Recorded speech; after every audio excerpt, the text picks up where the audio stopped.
Today's movie starts when Patrick, a private investigator, and Angela, his girlfriend and accomplice, were watching the news about a 4-year-old girl, Amanda, who was missing from her house. Her parents plead for whoever took her to bring her back unharmed, and in the morning, Lionel, Amanda's uncle, and his wife Beatrice come to Patrick and Angie's house to offer them an investigating job. This is to augment police efforts to find Amanda. Patrick grew up in the neighborhood and has connections with the local criminals where Amanda used to live. Angie tells Patrick that she doesn't want to find a dead child thrown out in the trash, and when he tells her that Amanda might not be dead, she says that she doesn't want to find the child who's been abused for days either. Back in Lionel and Helen's apartment, Helen is not happy to see Patrick and Angie, and she just thinks that they're trying to find themselves fame off of her missing daughter. She claims she put her child to nap and went to a friend's house for a couple of hours, and when she came back, Amanda and her favorite doll Mirabelle were gone. But Lionel tells them that she's a drug addict and that she leaves her child to go hang out in a bar all the time. Then Patrick and Angie meet the chief of the crime against children, Jack Doyle, in Amanda's bedroom. He tells them that in his expertise, after the first 24 hours, if a child is still missing, the chances of the child being found alive decreases with every minute. He's also not so happy by their interference in Amanda's case, but since he was desperate to find the girl as soon as possible, he promises to put in a good word for them with his men, Brissant and Poole, who are leading the investigation. Patrick and Angie start their questions at a local bar where Helen usually goes to. Most of the drinkers didn't really want to cooperate with them, but then the bartender, who was on friendly terms with Patrick, tells them that Helen was at the bar the night Amanda was missing, doing drugs and arguing with her addict boyfriend Ray. He says that they were in a bathroom snorting drugs and fighting over something that he was not sure about. He also tells them that Helen comes to the bar at least 5 times a week and drinks a lot and does a lot of drugs for hours. One of the drinkers at the bar was not happy about the bartender saying so much about other people's business, and they get into a physical altercation with Patrick, and Patrick had to draw his gun out when the man says something very offensive to Angie. The men then retreat when they see the gun, and Patrick and Angie leave the bar. We then see them meeting the detectives at a cafe. They share information about the current suspect, a known child molester who just got out of prison and currently lives with a married couple who are also drug addicts. But this awful guy who likes to touch children usually prefers boys from the ages of 7 to 9. When Patrick remarks that they should have more suspects by now, the detectives were not so happy to hear this, and they tell Patrick and Angie that if they don't have any information that they can contribute to the case, they were done talking to them.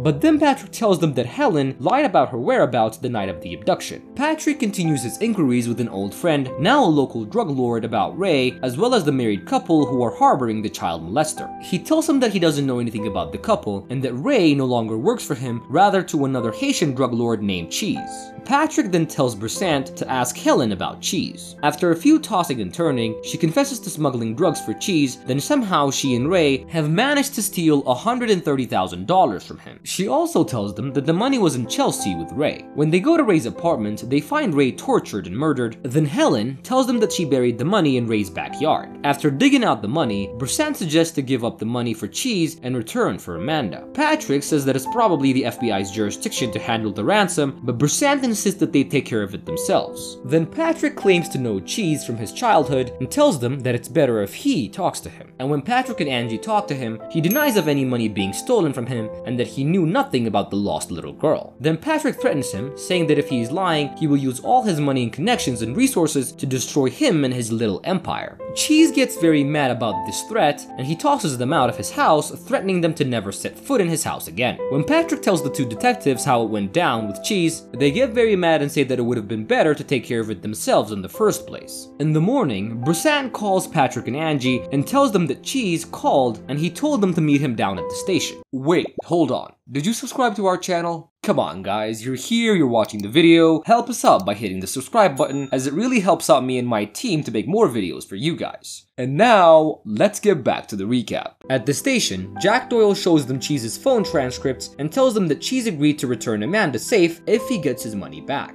Jack then tells them that he's very unhappy that they got him in this illegal ransom exchange, but he also says that he won't back down because all of this could potentially bring Amanda home safe. He then confesses why he feels very strongly about this case case, and it was apparently because his own little girl was kidnapped and then murdered some years ago. He then goes on to say that he feels like every day he's failed his daughter and he's determined not to let another girl die in the hands of brutal criminals. When we go back to Cheese and the exchange, the place that he chose for the exchange was a cliff. The plan is that Brissant and Poole will be on one side of the cliff with the money, and Patrick and Angie will be on the other side waiting for Amanda. And once they get Amanda safe and sound, they will radio Brissant and he will hand the money to Cheese. Then someone says that it's an ambush, and bullets start flying everywhere. Patrick and Angie bump into Cheese, who was shot and dead, and they then hear something in the water. They see Amanda's doll in the water, and Angie jumps inside in hopes of finding Amanda. But unfortunately, Amanda was nowhere to be found. And from Patrick's monologue, we see that the police have searched and searched for Amanda for days, and they finally called off the search, and then a death certificate gets issued for Amanda. A burial takes place, and Jack Doyle resigns with early retirement. Angie's very depressed and cries whenever she thinks Patrick is not at home. He wasn't sure whether she blamed him or her, and 2 months later, another 7-year-old boy goes missing. Patrick was sitting at the bar when his childhood friend slash drug lord came to tell him that he found the couples Patrick was asking about because he thought that they were harboring a diddler on parole. They then go to their house to sell them drugs and snooped around to find out the child molester is actually living with them. Patrick shares this information with Brissant, and the police break into the couple's house to look for the missing boy. Shots were being fired, and Brissant's partner Poole gets injured. Patrick was technically outside, but when he heard the shots and he saw Poole wounded, he had to go inside the house, and when he went inside, he finds the missing boy murdered in the bathtub. At a distance, he shoots the despicable diddler, who was crying and yelling, saying that it was an accident.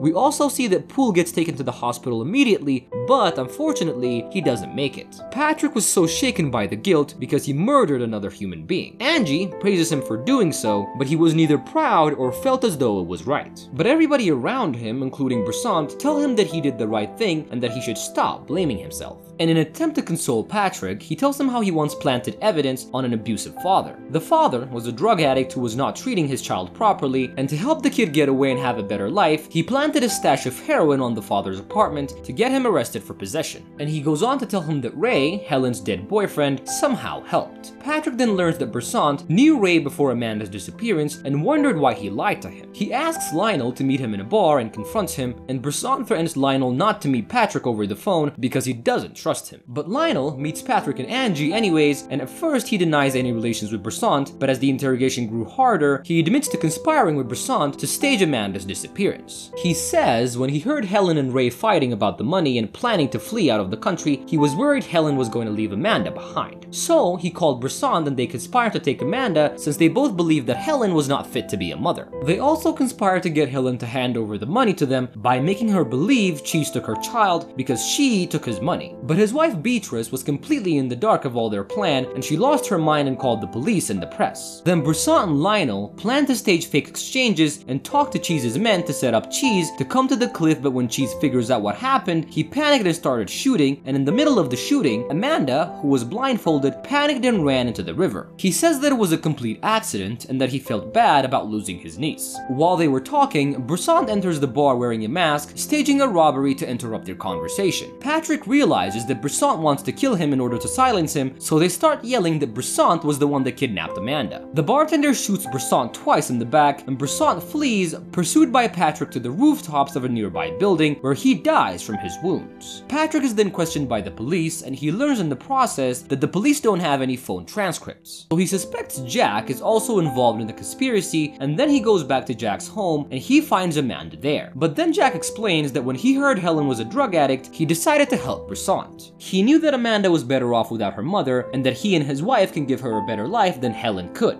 Then Patrick says that he'll call the police, but Jack begs him to turn a blind eye and to give Amanda a shot at a better life. Jack then tells Patrick that he would hate himself if he sees Amanda after some years with battered kids of her own, because Helen won't be a good role model or a good mother. Angie also begs him not to let Amanda back to Helen, knowing how ignorant and irresponsible she is as a mother. But Patrick argued no matter how bad she was, Helen is still Amanda's mom, and no one can love Amanda better than her mother could. He says that no matter how perfect her life would be with the Doyles, it's going to be a lie and that she will always be a stolen girl who was denied her right to live with her own mother. Angie tells him that she would hate him if he calls the police, but he does indeed call the police because in that moment he knew that it was the right thing to do. And so, because of that, Lionel and Doyle get arrested, Angie and Patrick break up, and Amanda and Helen get reunited. Helen is seen on TV in tears, promising that she will never leave her daughter out of her sight ever again. Sometime later, Patrick visits Helen, and she was preparing to leave for a date, but she didn't arrange a proper sitter for Amanda. When Patrick asks her who was gonna watch Amanda, she tells him that it's another drug addict friend,